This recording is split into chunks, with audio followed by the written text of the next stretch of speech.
Kjo është vetëm një shpresë, besoj, se asnjë përpjekje s'bën. Jo, unë mendoj që vullneti politik ka ardhur koha që realisht njerëzit do reagojnë. Njerëzit janë të lodhur nga kjo politikë.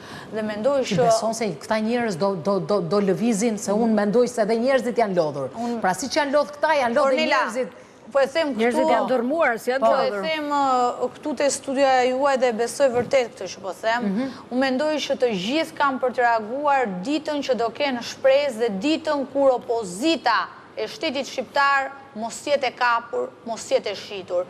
Dita që Sali Berisha do dali nga skena politike do jetë një shpresë për gjithë Shqipërinë, jo vetëm për Partinë Demokratike. Po mund të vitë një madhështor tjetër në vend të Berishës. Nuk vjen as një madhështor tjetër në vend të Berishës, nuk vjen dot një madhështor tjetër në vend të Berishës dhe do ta them unë pse, sepse Berisha është ai që mban madhështorët e emëruar, mban dhe gjithë të dështuarit, cilët nuk mund të prodhojnë më politikë në shtetin shqiptar.